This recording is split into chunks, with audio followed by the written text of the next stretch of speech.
Hi hello ನಮಸ್ತೆ. Info ಅಡ್ಡದ ಸಮಸ್ತ ವೀಕ್ಷಕರಿಗೆ ನಮ್ಮ ಮೊದಲ ಇನ್ಫಾರ್ಮೇಟಿವ್ ವಿಡಿಯೋಗೆ ಸ್ವಾಗತ. ಇಂದು ನಾವು ಮಳೆದೇವರೆಂದೇ ಜಗತ್ಪ್ರಸಿದ್ಧಿಯಾದ ಸಿದ್ಧ ಶ್ರೀ ಶಾಂತ ಸಮೇತ ವಿಶ್ವಶೃಂಗೇಶ್ವರ ಸ್ವಾಮಿ ದೇವಸ್ಥಾನದಲ್ಲಿದ್ದೀವಿ. ಈ ದೇವಸ್ಥಾನದ ಬಗ್ಗೆ ಒಂದು ಚಿಕ್ಕ ಇನ್ಫಾರ್ಮೇಷನ್ ಕೊಡೋ ಪ್ರಯತ್ನ ಮಾಡ್ತೀವಿ. ಬನ್ನಿ. ಕಂಬಗಳಲ್ಲೂ ಅನೇಕ ದೇವರು ನೆಲೆಸಿರುವಂತಹ ಒಂದು ಇದಿದೆ. ಇಲ್ಲಿ ಪ್ರತಿ ಕಂಬಗಳಲ್ಲಿರುವಂತಹ ಪೂಜೆ ದೇವರಿಗೂ ಸಹ ಪೂಜೆ ನಡೀತದೆ. ಒಂದು ಮಹಾಲಿಂಗೇಶ್ವರ ಮತ್ತು ಮಲ್ಲಿಕಾರ್ಜುನ ಸ್ವಾಮಿ ಅಂತ ಪಾಳೆಗಾರರು ಇಲ್ಲಿ ಇರ್ತಾಯಿದ್ರು. ಕೆಳದಿ ಸಂಸ್ಥಾನದ ಅರಸರು ಶಿವಪ್ಪನಾಯಕರು ಬಿಟ್ಟಿರುವಂಥ ಪಾಳೆಗಾರರು ಇಲ್ಲಿ ಕೆಲವೇ ದೂರದಲ್ಲಿರುವಂಥ ಒಂದು ಹೈಸ್ಕೂಲ್ ಕಾಂಪೌಂಡ್ ಒಳಗಡೆ ಅಲ್ಲಿ ಇರುವಂಥ ಶ್ರೀ ಋಷ್ಯಶೃಂಗೇಶ್ವರ ಸ್ವಾಮಿ ದೇವಾಲಯವು ಪ್ರಪಂಚದಲ್ಲೇ ಮಳೆ ಕೊಡುವಂಥ ಸ್ವಾಮಿಯ ಸಾನ್ನಿಧ್ಯ ಎನ್ನುವಂಥ ಹೆಸರುವಾಸಿಯಾಗಿದೆ. ಮಳೆ ಇಲ್ಲದಾಗ ಮಳೆ ಕೊಡುವುದು ಈ ಋಷ್ಯಶೃಂಗ ಶಕ್ತಿ ಅನ್ನೋದಕ್ಕೆ ನಮ್ಮಲ್ಲಿ ತುಂಬ ನಿದರ್ಶನಗಳು ಕಂಡಿದೆ. ಇನ್ನು ಹಿಂದೆ ಕುದುರೆಮುಖದಲ್ಲಿ ಡ್ಯಾಮ್ ಒಡೆಯೋ ಸ್ಟೇಜಿಗೆ ಹೋದಾಗ ಮಳೆಯನ್ನು ನಿಲ್ಲಿಸಲಿಕ್ಕೆ ಇಲ್ಲಿ ಸೇವೆ ಮಾಡಿದ್ದಾರೆ. ಮಡಿಕೇರಿ, ಕೊಡಗು, ಕೇರಳದಲ್ಲಿಯೂ ಮಳೆ ಜಾಸ್ತಿ ಆದಾಗ ಶೃಂಗೇರಿ ಮಹಾ ಸನ್ನಿಧಾನದವರು ಇಲ್ಲಿಗೆ ಅಗಿಲುಗಂಧ ಅಂತ.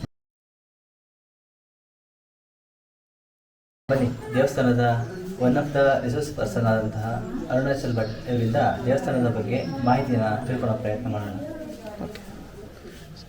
ಹೇಳಿ ಅರುಣಾಚಲ್ ಅವರೇ, ದೇವಸ್ಥಾನದ ಬಗ್ಗೆ ನಿಮಗೆ ಗೊತ್ತಿರುವಂಥ ಮಾಹಿತಿ. ಚಿಕ್ಕಮಗಳೂರು ಜಿಲ್ಲೆ ಶೃಂಗೇರಿ ತಾಲೂಕಿನಲ್ಲಿ ಇರುವಂಥ ಶ್ರೀ ಋಷ್ಯಶೃಂಗೇಶ್ವರ ಸ್ವಾಮಿ ದೇವಾಲಯವು ಪ್ರಪಂಚದಲ್ಲೇ ಮಳೆ ಕೊಡುವಂಥ ಸ್ವಾಮಿಯ ಸಾನ್ನಿಧ್ಯ ಎನ್ನುವಂಥ ಹೆಸರುವಾಸಿಯಾಗಿದೆ. ಒಂದು ಮಳೆ ಹೆಚ್ಚಾದಾಗ ಇಲ್ಲಿ ಬಂದು ಪ್ರಾರ್ಥನೆ ಮಾಡಿದಾಗಲೂ ಕಡಿಮೆ ಆಗುವಂಥ ನಿದರ್ಶನಗಳು ತುಂಬ ಇದೆ. ಇತ್ತೀಚೆಗೆ ಅಂತ ಹೇಳಿದ್ರೆ ಕೆಲವಾರು ವರ್ಷಗಳ ಹಿಂದೆ ಆಸ್ಟ್ರೇಲಿಯಾದಲ್ಲಿ ಬೆಂಕಿ ಬಿದ್ದು ಅಲ್ಲಿಯ ಪ್ರಾಣಿಗಳು ಆ ಬೆಂಕಿಯಲ್ಲಿ ಆಹುತಿ ಆಗೋದನ್ನು ನೋಡುವಂಥ ಒಬ್ಬರು ಭಕ್ತರು ತುಂಬ ಮನನೊಂದು ಇಲ್ಲಿ ಬಂದು ಪರ್ಜನ್ಯ ಸೇವೆಯನ್ನು ಮಾಡಿಸಿ ಇಲ್ಲಿಂದ ತೀರ್ಥವನ್ನು ಅಲ್ಲಿಗೆ ಕಳಿಸುವ ವ್ಯವಸ್ಥೆ ಮಾಡಿದರು. ಅಲ್ಲಿಯ ಸರ್ಕಾರದ ಸಹಕಾರದಿಂದ ಅಲ್ಲಿ ಪ್ರೋಕ್ಷಣೆ ಮಾಡುವ ತತ್ಕಾಲ ಅಂದರೆ ಆ ಕ್ಷಣದಲ್ಲೇ ಅಲ್ಲಿ ಮಳೆ ಬಂದಿದೆ, ಬೆಂಕಿ ನಂದಿದೆ. ಬೆಂಕಿ ಆರಿದ ನಂತರದಲ್ಲಿ ಪ್ರಾಣಿಗಳು ಎಷ್ಟೋ ಒಂದಷ್ಟು ಸತ್ತೋಗಿದ್ರು, ಆದರೂ ಮತ್ತೆ ಬದುಕುಳಿತು, ಅವರಿಗೆ ಶಾಂತಿ ಸಿಕ್ಕಿದೆ ಅಂತ ಹೇಳಿದರೆ, ಮಳೆ ಹೆಚ್ಚಾದಾಗ ಕಡಿಮೆ ಮಾಡೋದು ಹೇಗೆ ಈ ಋಷ್ಯಶೃಂಗರ ಶಕ್ತಿಯೋ ಅದೇ ರೀತಿ ಮಳೆ ಇಲ್ಲದಾಗ ಮಳೆ ಕೊಡುವುದು ಈ ಋಷ್ಯಶೃಂಗರ ಶಕ್ತಿ ಅನ್ನೋದಕ್ಕೆ ನಮ್ಮಲ್ಲಿ ತುಂಬ ನಿದರ್ಶನಗಳು ಕಂಡಿದೆ. ಇನ್ನು ಹಿಂದೆ ಕುದುರೆಮುಖದಲ್ಲಿ ಡ್ಯಾಮ್ ಒಡೆಯೋ ಸ್ಟೇಜಿಗೆ ಹೋದಾಗ ಮಳೆಯನ್ನು ನಿಲ್ಲಿಸಲಿಕ್ಕೆ ಇಲ್ಲಿ ಸೇವೆ ಮಾಡಿದ್ದಾರೆ. ಮಡಿಕೇರಿ, ಕೊಡಗು, ಕೇರಳದಲ್ಲಿಯೂ ಮಳೆ ಜಾಸ್ತಿ ಆದಾಗ ಶೃಂಗೇರಿ ಮಹಾ ಸನ್ನಿಧಾನದವರು ಇಲ್ಲಿಗೆ ಅಗಿಲುಗಂಧ ಅಂತ ಕಳಿಸ್ತಾರೆ. ಅಂದರೆ ಅಷ್ಟಗಂಧಗಳಲ್ಲಿ ಹೇಗೆ ಚಂದನ ತಂಪು, ಅದೇ ರೀತಿ ಅಗಿಲು ಎನ್ನುವಂಥ ಒಂದು ಕಷ್ಟ, ಇದು ಒಣ ಹವೆ, ಅಂದರೆ ಅದು ಉಷ್ಣಾಂಶ ಪ್ರಕೋಪದಿಂದ ಹೊಂದಿರುತ್ತೆ. ಅದನ್ನು ದೇವರ ಹತ್ರ ಇಟ್ಟು ಪೂಜೆ ಮಾಡಿದಾಗ ಈ ಒಂದು ಮಳೆ ಅಲ್ಲಿ ಕಡಿಮೆ ಆಗುತ್ತೆ. ಅದಕ್ಕೆ ವ್ಯತಿರಿಕ್ತವಾಗಿ ಮುಂದಿನ ವರ್ಷವೂ ಮಳೆ ಆಗದೇ ಇರಬಹುದು ಎನ್ನುವ ನಿರೀಕ್ಷೆಯಿಂದ ತಂಪಾಗಬೇಕಾಗಿರುವಂಥ ಅಲ್ಲಿ ಹೆಸರು ಕಾಳು ಅಥವಾ ಎಳ್ಳೆಣ್ಣೆ ಅಭಿಷೇಕಗಳನ್ನು ಮಾಡಿಸಲಿಕ್ಕೆ ಮಹಾಸನ್ನಿಧಾನ ನಮಗೆ ಅಪ್ಪಣೆ ಮಾಡಿದಂತೆ ಸೇವೆಯನ್ನು ಮಾಡಿದೆ ಹಿಂದೆ. ಹಾಗೆಯೇ ಈಗ ಕಳೆದ ಸಾಲಿನಲ್ಲೂ ಸಹ ಅತಿಯಾದ ಮಳೆ ಆದಾಗ ಶೃಂಗೇರಿ ಪೀಠದ ಮಹಾಸನ್ನಿಧಾನದ ಅಪ್ಪಣೆಯಂತೆ ಇಲ್ಲಿ ಆ ಮಳೆ ಕಡಿಮೆ ಆಗಲಿಕ್ಕೂ ಸಹ ಅದೇ ರೀತಿಯಾದಂಥ ಸೇವೆಯನ್ನು ಸಹ ನಡೆಸಿದರು. ಇನ್ನೊಂದು ವಿಚಾರ, ಎಷ್ಟೋ ಜನರಿಗೆ ಸಂತಾನ ಪ್ರಾಪ್ತಿ ಲಭಿಸದೆ ಅವರು ಆ ಒಂದು ವ್ಯಥೆಯಲ್ಲಿ ಇರುವಾಗ ಆ ದಂಪತಿಗಳು ಬಂದು ಇಲ್ಲಿ ಪ್ರಾರ್ಥನೆಯನ್ನು ಮಾಡ್ತಾರೆ. ಮನೆಯಲ್ಲಿ ಪ್ರಾರ್ಥನೆ ಮಾಡಿ ಲಭಿಸಿದ ಆ ಒಂದು ಪುತ್ರ ಸಂತಾನ ಇರ್ಬೋದು, ಅಥವಾ ಸಂತಾನ ಇರ್ಬೋದು, ಆ ಮಗುವಿಗೆ ಸುಮಾರು 5 ವರ್ಷಗಳ ನಂತರದಲ್ಲಿ ಒಂದು ತುಲಾರೋಪಣೆ ಎನ್ನುವ ಸೇವೆಯನ್ನು ಮಾಡಿಸ್ತೀವಿ ಅಂತ ಅವರು ಹರಕೆ ಹೊತ್ತು ಹೋಗ್ತಾರೆ. ಹಾಗೆ ಲಭಿಸಿದಂಥ ಎಷ್ಟೋ ನಿದರ್ಶನಗಳಿದೆ. 6 ವರ್ಷಗಳ ನಂತರದಲ್ಲಿ ಆ ಮಕ್ಕಳನ್ನು ಕರ್ಕೊಂಡ್ಬಂದಾಗ ಅದು ನಮಗೆ ಗೊತ್ತಾಗುತ್ತೆ. ಅದೇ ರೀತಿ ಪಕ್ಕದಲ್ಲಿರುವಂಥ ಶಾಂತಾದೇವಿ ಆ ಋಷ್ಯಶೃಂಗ ನೈಷ್ಠಿಕ ಬ್ರಹ್ಮಚಾರಿ ಆಗಿರುವವನ್ನೇ ಒರೆಸಿ ಮದುವೆ ಆಗಿದ್ದಾರಂತೆ. ಆ ಒಂದು ಮಾಂಗಲ್ಯ ಪ್ರಾಪ್ತಿ ನೀಡುವಂಥ ವರವನ್ನು ನೀಡುವಂಥ ಶಕ್ತಿ ಈ ಶಾಂತಾದೇವಿಗೆ ಇದೆ ಎನ್ನುವ ನಂಬಿಕೆ ಭಕ್ತರಲ್ಲಿದೆ. ಹಾಗೆ ಇಲ್ಲಿ ಬಂದು ಈಗ ವರ ಇರ್ಬೋದು, ವಧು ಅನ್ವೇಷಣೆಯಲ್ಲಿರುವಾಗ ಅಥವಾ ವರ ಅನ್ವೇಷಣೆಯಲ್ಲಿರುವಾಗ ಯೋಗ್ಯವಾಗಿರುವಂಥ ವಧು ಅಥವಾ ವರ ಸಿಗದೇ ಇದ್ದಾಗ ಆ ತಂದೆ ತಾಯಿ ಇಲ್ಲಿ ಬಂದು ಪ್ರಾರ್ಥನೆ ಮಾಡ್ಕೋತಾರೆ. ಹಾಗೆ ಅವರಿಗೆ ಮದುವೆ ಆದ ನಂತರದಲ್ಲಿ ಆ ನವ ದಂಪತಿಗಳು ಬಂದು ಒಂದು ಬಾಗಿನವನ್ನು, ಅಂದರೆ ಸೀರೆ ಕಣವನ್ನು ಇಲ್ಲಿ ಒಪ್ಪಿಸ್ತಾರೆ. ಅದು ವರ್ಷದಲ್ಲಿ ಅದೆಷ್ಟೋ ದಂಪತಿಗಳು ಇಲ್ಲಿ ಬಂದು ಒಪ್ಪಿಸ್ತಾರೆ ಅಂದರೆ ಅದು ಸಹ ಒಂದು ಐತಿಹ್ಯ. ಹಾಗೆ ಈ ದೇವಾಲಯದಲ್ಲಿ ಪೂರ್ವದಲ್ಲಿ ಇರುವಂತಹ ಮೂಲಲಿಂಗ ರಾಮಾಯಣ ಕಾಲದಿಂದ ಇದ್ದಿದ್ದು. ಈಗ ಶಿವಪ್ಪನಾಯಕನ ಕಾಲದಲ್ಲಿ ಇಲ್ಲಿ ಕೆಳದಿ ಸಂಸ್ಥಾನದ ಅರಸ ಕಟ್ಟಿಸಿರುವಂಥ ಈ ಒಂದು ಆಲಯಕ್ಕೆ ಸುಮಾರು 500-600 ವರ್ಷಗಳ ಆಗಿರುವಂಥ ಐತಿಹ್ಯ ಇದೆ.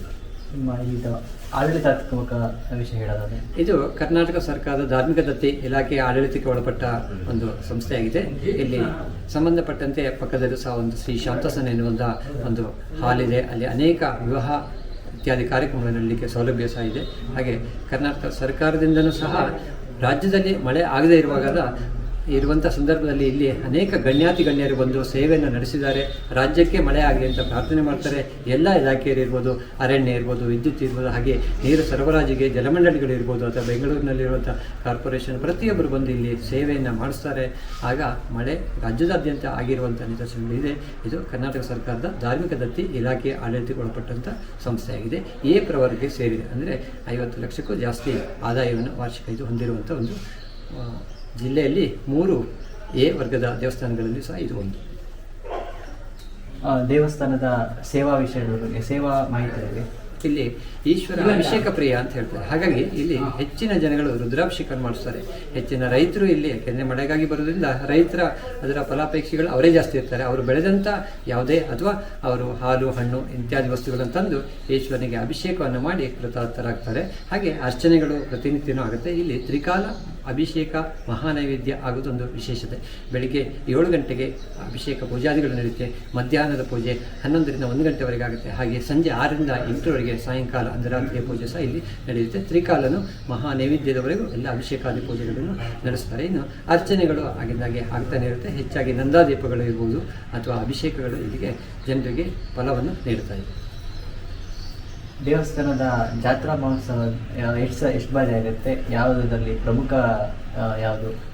ಈಶ್ವರನ ನಕ್ಷತ್ರ ಆಗಿರುವಂಥ ಆರ್ದ್ರ ನಕ್ಷತ್ರ ಅಂದರೆ ಚೈತ್ರ ಮಾಸದ ಮೊದಲ ಆರ್ದ್ರ ನಕ್ಷತ್ರ ಯುಗಾದಿಯಿಂದ ಸುಮಾರಾಗಿ 6 ಅಥವಾ 5 ದಿವಸದಲ್ಲಿ ಬರುವಂಥ ಆರ್ದ್ರ ನಕ್ಷತ್ರ ದಿವಸ ಒಟ್ಟು 9 ದಿವಸಗಳ ಕಾಲದ ಒಂದು ಈ ರಥೋತ್ಸವದ ಜಾತ್ರಾ ಮಹೋತ್ಸವದಲ್ಲಿ ಆರ್ದ್ರ ನಕ್ಷತ್ರ ದಿವಸ ಅದು ರಥೋತ್ಸವ ನಡೆಯುತ್ತೆ. ಹಾಗೆ ಮತ್ತೊಂದು ಧನುರ್ಮಾಸದ 2ನೇ ದಿವಸ ಒಂದು ಚಿಕ್ಕ ಕುಡಿತೇರು ಅಂತ ಹೇಳ್ತಾರೆ, ಚಿಕ್ಕ ರಥೋತ್ಸವ ಸಹ ಇಲ್ಲಿ ನಡೆಯುತ್ತೆ. ಅದು ಇಲ್ಲಿಯ ಸ್ಥಳೀಯರು ಹೆಚ್ಚಾಗಿ ನಡೆಸುವಂಥದ್ದು. ಆದರೆ ಮಾರ್ಚ್ ಏಪ್ರಿಲ್ನಲ್ಲಿ ಬರುವಂಥ ಯುಗಾದಿ ನಂತರದ ಆರ್ಧ ನಕ್ಷತ್ರ ರಥೋತ್ಸವದಲ್ಲಿ ಸಾವಿರಾರು ಜನ ರಾಜ್ಯದಾದ್ಯಂತ ಬಂದು ಇಲ್ಲಿ ಪ್ರತಿ ಮನೆಗಳಲ್ಲೂ ಒಂದು ಹಬ್ಬದ ವಾತಾವರಣ ಇರುತ್ತೆ. ಹಬ್ಬದಲ್ಲಿ ಮನೆಗಳಲ್ಲಿ ಕರೆದು ಎಷ್ಟೋ ಜನರಿಗೆ ಆತಿಥ್ಯ ನೀಡುವಂಥದ್ದು ಇಲ್ಲಿಯ ಸ್ಥಳೀಯರ ಒಂದು ಸಂಪ್ರದಾಯ ಆಗಿದೆ. ಸ್ಥಳೀಯವಾಗಿ ಈ ದೇವಾಲಯ ಇದೊಂದು ಊರಿನ ದೇವಾಲಯ ಆ ಥರ ನಂಬಿದ ಜನಗಳು, ಇಲ್ಲಿನ ಜನಗಳು ಆ ಥರ ನಂಬ್ಕೊಂಡು ಬಂದಿದ್ದಾರೆ. ಈಗ ಅವರು ಈ ಮಳೆ ಜಾಸ್ತಿ ಆದಾಗ ಅಥವಾ ಮಳೆ ಕಡಿಮೆ ಆದಾಗ ಅವ್ರದ್ದೇ ಆದಂಥ ಒಂದು ಸೇವೆಗಳನ್ನು ನಡೆಸ್ತಾರೆ. ಅದರಲ್ಲಿ ಒಂದು ಮಹಾರುದ್ರ ಹೋಮ ಅನ್ನೋದು. ಇದ್ರ ಬಗ್ಗೆ ನೀವು ಈ ಒಂದು ಶೃಂಗೇರಿ ತಾಲೂಕು ಕೃಷಿ, ನಮ್ಮ ರಾಜ್ಯನೇ ಕೃಷಿ ಪ್ರಧಾನ ಆದಂತೆ ಇಲ್ಲಿ ಶೃಂಗೇರಿಯಲ್ಲಿ ಹೆಚ್ಚಿನ ಎಲ್ಲರೂ ರೈತರಾಗಿದ್ದಾರೆ. ಅವರಿಗೆ ಮಳೆ ಸಕಾಲದಲ್ಲಿ ಆಗಬೇಕು, ಎಷ್ಟು ಬೇಕೋ ಅಷ್ಟೇ ಮಳೆ ಆದರೆ ಯೋಗ್ಯವಾಗುತ್ತೆ. ಅದಕ್ಕೆ ಶ್ರಾವಣ ಮಾಸದಲ್ಲಿ ಮೊದಲಾಗಿ ಆಂಜನೇಯನಿಗೊಂದು ಸೇವೆ ಮಾಡ್ತಾರೆ. ಅಂದರೆ ಗಾಳಿ ಜಾಸ್ತಿ ಆದಾಗ ಅಲ್ಲಿ ಅಡಿಕೆ ಮರಗಳು ಹಾಳಾಗುವಂಥ ಸಾಧ್ಯತೆ ಇರುತ್ತೆ. ಅದಕ್ಕೆ ಏನು ಮಾಡ್ತಾರೆ, ಮೊದಲೇ ಬಂದು ಆಂಜನೇಯ ಗಾಳಿಯನ್ನು ಮಿತವಾಗಿ ನಮ್ಮ ಮೇಲೆ ಪ್ರಹಾರ ಮಾಡುವಂಥ ಮೊದಲೇ ಒಂದು ಪ್ರಾರ್ಥನೆ ಮಾಡ್ತಾರೆ. ಅದೇ ದಿವಸ ಶ್ರಾವಣದಲ್ಲಿ ಎಲ್ಲ ಸೇವೆಗಳನ್ನು ಮಾಡ್ತಾರೆ. ಅದಾದ ನಂತರದಲ್ಲಿ ಕಾರ್ತಿಕ ಮಾಸದಲ್ಲಿ ಸಾಮಾನ್ಯ ಬೆಳೆ ಅಂದರೆ ಇಲ್ಲಿಯ ಪ್ರಧಾನ ಅಡಿಕೆ ಬೆಳೆ ಆಗಿದ್ದರಿಂದ ಅಡಿಕೆ ಬೆಳೆ ಕೈಗೆ ಸಿಗುವಂಥ ಸಂದರ್ಭದಲ್ಲಿ ಹೆಚ್ಚಿನ ಬೆಳೆಯನ್ನು ಕೊಡಪ್ಪ ಅಂತ ಹೇಳಿ ಸ್ಥಳೀಯರೆಲ್ಲ ಸೇರಿ ಕಾರ್ತಿಕ ಮಾಸದಲ್ಲಿ ಬೇರೆ ಬೇರೆ ಸೀಮೆಗಳಿದೆ. ಕಿಗ್ಗಾ ಸೀಮೆ ಅವರು ಒಂದು ಸೋಮವಾರದಲ್ಲಿ ರುದ್ರಹೋಮವನ್ನು ಮಾಡಿಸ್ತಾರೆ. ಅದಾದ ನಂತರದಲ್ಲಿ ನೆಮ್ಮಾರ್ ಸೀಮೆ ಅಂತಿದೆ, ಅವರು ಬಂದ್ಬಿಟ್ಟು ಇಲ್ಲಿ ಅಮಾವಾಸ್ಯೆಯಲ್ಲಿ ಕಾರ್ತಿಕ ಅಮಾವಾಸ್ಯೆ ದಿನ ಅಂತ ಒಂದು ರುದ್ರಹೋಮ ಮಾಡ್ತಾರೆ. ಹೆಚ್ಚಿನ ಬೆಳೆ ನಮಗೆ ಸಿಗಲಿ, ಹಾಗೆ ಬೆಳೆಗೆ ಸರಿಯಾದಂಥ ಬೆಲೆನೂ ಸಿಗಲಿ ಅಂತ ಪ್ರಾರ್ಥನೆ ಮಾಡ್ತಾರೆ. ಮತ್ತು ಫಾಲ್ಗುಣ ಮಾಸದಲ್ಲಿ ಬಹುಳ ಪಂಚಮಿಯಲ್ಲಿ ಊರಿನ ಅಂದರೆ ಕೇವಲ ಕಿಗ್ಗಾ ಅಂತಲ್ಲ, ಶೃಂಗೇರಿ ತಾಲೂಕು, ಕೊಪ್ಪ, ತೀರ್ಥಹಳ್ಳಿ ಎಲ್ಲ ತಾಲೂಕಿನವರು ಬಂದು ಮಹಾರುದ್ರವನ್ನು ಹೋಮವನ್ನು ಮಾಡ್ತಾರೆ. ಅದು 2 ದಿವಸಗಳ ಕಾಲ ನಡೆಯುತ್ತೆ. ಆಗ ಸಾಮಾನ್ಯ ಮತ್ತು ಕೆಲವೇ ದಿವಸಗಳು ಮತ್ತು 15 ದಿವಸಗಳಲ್ಲಿ ಇಲ್ಲಿ ರಥೋತ್ಸವ ಸಹ ನಡೆಯುತ್ತೆ. ದೇವಸ್ಥಾನಕ್ಕೆ ಸಂಬಂಧಪಟ್ಟಂತೆ ಅಕ್ಕಪಕ್ಕದಲ್ಲಿ ಯಾವುದಾದ್ರು ಪರಿವಾರ ದೇವತೆಗಳು ಹೀಗೆ ಇದೆ. ಇಲ್ಲಿ ಪ್ರತಿ ಕಂಬಗಳಲ್ಲೂ ಅನೇಕ ದೇವರು ನೆಲೆಸಿರುವಂತಹ ಒಂದು ಇದಿದೆ.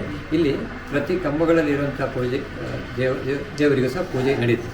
ಒಂದು ಮಹಾಲಿಂಗೇಶ್ವರ ಮತ್ತು ಮಲ್ಲಿಕಾರ್ಜುನ ಸ್ವಾಮಿ ಅಂತ ಪಾಳೆಗಾರರು ಇಲ್ಲಿ ಇರ್ತಾಯಿದ್ರು. ಕೆಳದಿ ಸಂಸ್ಥಾನದ ಅರಸರು ಶಿವಪ್ಪನಾಯಕರು ಬಿಟ್ಟಿರುವಂಥ ಪಾಳೆಗಾರರು ಇಲ್ಲಿ ಕೆಲವೇ ದೂರದಲ್ಲಿರುವಂಥ ಒಂದು ಹೈಸ್ಕೂಲು ಕಾಂಪೌಂಡ್ ಒಳಗಡೆ ಅಲ್ಲಿ ಐತಿಹ್ಯಗಳು ಸಹ ಸಿಕ್ಕಿತ್ತು.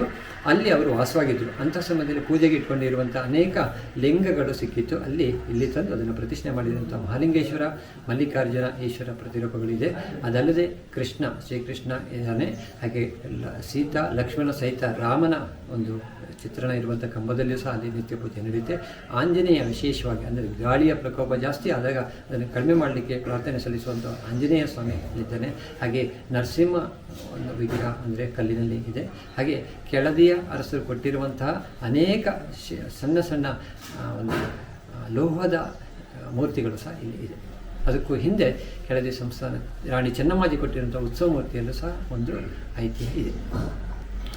ಅಯೋಧ್ಯೆಯ ಶ್ರೀರಾಮಚಂದ್ರ ಮಹಾಸ್ವಾಮಿಗೂ ಹಾಗೂ ಋಷಶೃಂಗೇರಿಗೂ ಒಂದು ಸಂಬಂಧ ಇದೆ ಅಂತ ಈ ದೇವಸ್ಥಾನಕ್ಕೂ ಹಾಗೆ, ಅದರ ಬಗ್ಗೆ?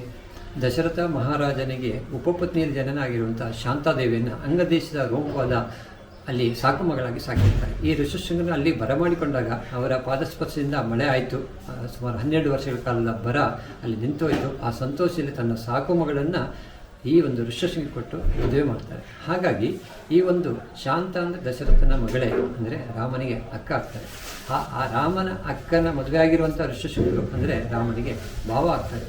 ಹಾಗಾಗಿ ಅಲ್ಲಿ ಅಯೋಧ್ಯೆಯಲ್ಲಿ 2 ವರ್ಷಗಳ ಹಿಂದೆ ನಡೆದಿರುವಂಥ ರಾಮ ಪ್ರತಿಷ್ಠಾಪನಾ ಕಾರ್ಯದಲ್ಲಿ ಭಾವನಿಗೆ ಒಂದು ಉಡುಗೊರೆ ಕೊಡಬೇಕಲ್ಲ, ಅದನ್ನು ಶೃಂಗೇರಿ ಮಹಾಸ್ವಾಮಿಗಳ ಅಪ್ಪಣೆಯಂತೆ ಉಡುಪಿ ಶ್ರೀಗಳವರ ಒಂದು ಮುಖೇನ ಇಲ್ಲಿಂದ ಒಂದು ಶ್ರೀಮುಖವಾಗಿ ವಸ್ತ್ರವನ್ನು ಅಂದರೆ ಸೀರೆ ಮತ್ತು ಪಂಚೆಯನ್ನು ಉಡುಗೊರೆ ರೂಪದಲ್ಲಿ ಈ ಋಷಶೃಂಗರಿಂದ ಅಲ್ಲಿಗೆ ರಾಮನಿಗೆ ಕಳಿಸಿಕೊಡಲಾಗಿದೆ. ಇದು ಒಂದು ವಿಶೇಷವಾದಂಥ ಐತಿಹ್ಯವು ಮಾಡ್ತಾರೆ.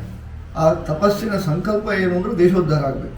ಇದರಿಂದ ತಪಸ್ಸಿನ ಜ್ವಾಲೆ ಪ್ರಪಂಚವನ್ನು ಕಿಗ್ಗದ ಜಾಗದಲ್ಲಿರುವಂಥ ಈಶ್ವರ ಚಂದ್ರಮೌಳೇಶ್ವರ ಇಲ್ಲಿ ಬಂದು ತಪಸ್ಸು ಮಾಡುವಂಥ ಚಂದ್ರಮೌಳಿ ನರಸಿಂಹನೇ ಋಷಶೃಂಗರಿಗೆ ಪ್ರೇರಣೆ ಮಾಡಿ ಕಳಿಸ್ತಾರೆ. ಇಲ್ಲಿ ಬಂದು ತಪಸ್ಸಿಗೆ ಸಂಕಲ್ಪ ಮಾಡಿ ಪತ್ನಿ ಸಮೇತರಾಗಿ ಶಾಂತಾ ಸಮೇತರಾಗಿ ಸಂಕಲ್ಪ ಮಾಡಿ ತಪಸ್ಸಿಗೆ ಕೂರ್ತಾರೆ. ಸಂಕಲ್ಪ ಮಾಡಿ ಕೂರ್ತಿದ್ದಾಗೆ ಚಂದ್ರಮೌಳೇಶ್ವರ ಪ್ರತ್ಯಕ್ಷನಾಗ್ತಾನೆ. ಕಾರಣ ನರಸಿಂಹಸ್ವಾಮಿ ಇವರಿಗೆ ಶಿವಪಂಚಾಕ್ಷರಿ ಉಪದೇಶ ಕೊಟ್ಟಕ್ಕೋಸ್ಕರ ಮತ್ತು ಮಳೆ ನಿಲ್ಲೋದಕ್ಕೋಸ್ಕರ ಪ್ರತಿಯೊಬ್ಬರು ಬರ್ತಾರೆ. ಎಲ್ಲ ಮಿನಿಸ್ಟ್ರು ಬರ್ತಾರೆ. ಕೆಲವರು ನಾವು ಅದಕ್ಕಾಗಿ ಬಂದಿದ್ದೀವಿ ಅಂತಾರೆ ಮಿನಿಸ್ಟ್ರು, ಕೆಲವರು ನಾವು ಎಲ್ಲ ಸುಮ್ಮನೆ ಬಂದಿದ್ದು ಪಟ್ಟುವಂಥದ್ದು. ಹಾಗಾಗಿ ಬಸವನ ಬರೆದು ಬಿಡೋದು ಅಂತಿದ್ರು. ದೇವ ಹೆಸರಿಟ್ಟು ಬಸವನ ಬಿಡ್ತಿದ್ರು. ಈಗೆಲ್ಲ ಇಲ್ಲ. ಈಗ ಹೊಸಕರುಗಳೇ ಕಡಿಮೆ ಆದ್ರಿಂದ ಯಾರೂ ಬಿಡೋದಿಲ್ಲ. ಮಾಡೋದ್ರಿಂದ ಅವ್ರ ವಾಹನದಲ್ಲಿ ಆಕ್ಸಿಡೆಂಟ್ ಆಗೋದು ಕಡಿಮೆ ಆಗುತ್ತೆ, ವಾಹನ ಅಭಿವೃದ್ಧಿ ಆಗುತ್ತೆ, ನಡೀತಾ ಇದೆ.